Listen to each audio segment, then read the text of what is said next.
Баршаңызға қайырлы күн достар, менің каналыма қош келдіңіздер. Бүгін сіздерге өте дәмді әрі ерекше болып шығатын асқабақтан жасалатын тағамның жасалу жолын көрсетемін. Видеоны соңына дейін қарап, лайк басуды ұмытпаңыздар. Бұл тағамға керек барлық заттарды видеоның астына описанияға қалдырамын. Ең алдымен пиязды ұсақтап турап аламыз. Сарымсақты да барынша ұсақтап турап, бөлек ыдысқа салып қоя тұрамыз. Картоп пен етті орташа бөлікте турап шығамыз.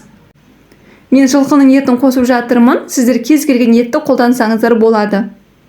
Мінекей барлығын турап алдым. Мен тәтті бұрыштың қатырылған түрін пайдаланып жатырмын. Қызған табаға сұйық майымызды қойып, етімізді салып 10-15 минут қуырамыз. Дәміне қарай тұз, бұрыш салып, кішкене ыстық суымызды құйып, жай отта 35-40 минут бұқтырамыз. Келесі кезекте пиязды, тәтті бұрышты және картопты қызған табаға сұйық майды құйып, бөлек қуырамыз. Дәміне қарай тұз, бұрыш салып және ұнтақталған тәтті паприканы салып, жақсылап араластырамыз. Жай отта бетін жауып, араластыра отырып 15-20 минут қуырамыз. Дайын болған етті, картопты бөлек ыдыстарға салып қоямыз. Келесі жасайтынымыз асқабақтың сыртын жақсылап жуып аламыз. Асқабақтың ортасынан шеңбер тәріздес етіп кесіп аламыз.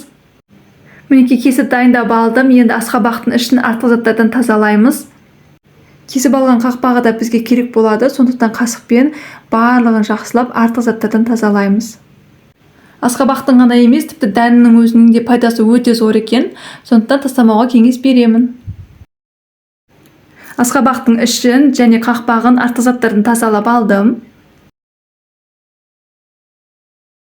Ұсақтап туралған сарымсаққа үй температурасында 40 грамм жұмсақ сары майды салып, жақсылап араластырамыз. Достар, менің каналымда асқабақтан жасалған пирогтың жасалу жолы бар, қарап көрсеңіздер болады. Осы дайын болған қоспаны асқабақтың ішіне және қақпағына жағып шығамыз. Қоспаның барлығын жақпаймыз, жартысын алып қаламыз. Қазір біз асқабақтың ішіне салмасын салғанда тағы да керек болады. Келесі жасайтынымыз картоптан жасалған салмамызды 4-5 қасық саламыз. Келесі кезекте етті саламыз. Жұмсақ сары май мен сарымсақтан жасалған қоспамызды 1 шай қасық саламыз. Енді қайтадан осы картоп, ет және қоспамызды салып шығамыз. Мінекей барлығын болдық. Енді 30 грамм сары майды саламыз. Осы кезде өз қалауларыңызша ірімшікті үпкіштен өткізіп салып жіберсеңіздер де болады. Қақпағын жабамыз. Енді сырты күйіп қалмас үшін сыртын фольгаға жақсылап ораймыз. Егер сіздерде фольга болмаса, асқабақтың сыртын сұйық маймен жақсылап майлап барып пешке салыңыздар. Фольгамен 3 қабаттап орадым. Алдын ала қызған пеште 200 градуста 2,5 сағат пісіреміз. Асқабақтан жасалған тағам дайын. Өте дәмді әрі ерекше тағамның бірі. Жасап көруге кеңес беремін. Сіздерге де ұнайтынына сенімдімін.